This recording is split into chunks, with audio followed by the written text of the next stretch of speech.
বন্ধুরা, job news 18 Bangla YouTube channel পক্ষ থেকে আজকে আপনাদের জন্য নিয়ে এসেছি যেটা হচ্ছে সরকারি দপ্তরে বিপুল সংখ্যক কর্মখালি যেটা বেরিয়েছে।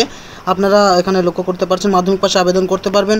এখানে টোটালে মোট শূন্যপদের সংখ্যা আলোচনা করলে 615টি শূন্যপদ রয়েছে। সরকারি দপ্তরে কর্মী নিয়োগ বিজ্ঞপ্তি প্রকাশ করা হলো, ঠিক আছে। মাধ্যমিক পাস যোগ্যতা থেকে চাকরির সুযোগ রয়েছে। তো সেই নিয়ে আমি বিস্তারিত আলোচনা করব। প্রথম থেকে শেষ পর্যন্ত ভিডিওটি সবাই ওয়াচ করুন, ঠিক আছে। এখানে দেখতে পাচ্ছেন নিয়োগকারী সংস্থার নাম, এই যে এখানে Delhi sub ordinate services selection, ঠিক আছে। মোট শূন্যপদের সংখ্যা 615টি দেওয়া হয়েছে, ঠিক আছে। তারপর পদের নাম এবং পদ অনুযায়ী পোস্ট রয়েছে অনেকগুলো, সেগুলো আপনারা দেখতে পাচ্ছেন এখানে নিচে। এই যে এখানে প্রথমে দেখতে পাচ্ছেন স্ট্যাটিস্টিক্যাল ক্লার্ক 11টি, অ্যাসিস্ট্যান্ট পাবলিক হেলথ ইন্সপেক্টর 78টি, রাজমিস্ত্রি 58 জন, অ্যাসিস্ট্যান্ট সিকিউরিটি অফিসার 2 জন, ঠিক আছে।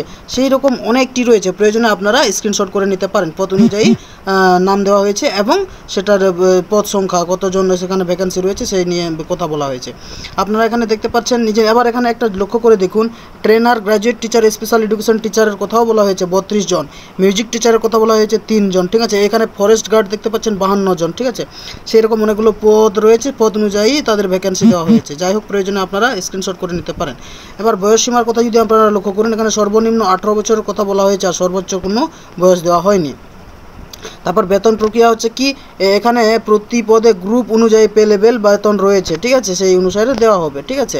যাই হোক, তো শিক্ষাগত যোগ্যতাতে কি বলছে, এখানে মোট 34টি পদ রয়েছে, সেই 34টি পদের আলাদা আলাদা শিক্ষাগত যোগ্যতা রয়েছে, ঠিক আছে, এই কথা বলা হয়েছে। সেই ক্ষেত্রে আপনারা প্রয়োজনে কি করতে পারেন, আমার ডিসক্রিপশন থেকে অফিসিয়াল নোটিফিকেশন ডাউনলোড করে নিয়ে সেখান থেকে দেখে নিতে পারেন, ঠিক আছে।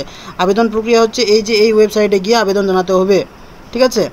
তারপর কি রয়েছে, এখানে আবার আবেদন মূল্য দেওয়া হয়েছে। এখানে দেখতে পাচ্ছেন জেনারেল ও ওবিসি প্রার্থীদের জন্য আবেদন মূল্য 100 টাকা, মহিলা, SC ST PWBDর জন্য কোনো রকম মূল্য দিতে হবে না, এই কথা বলা হয়েছে, ঠিক আছে।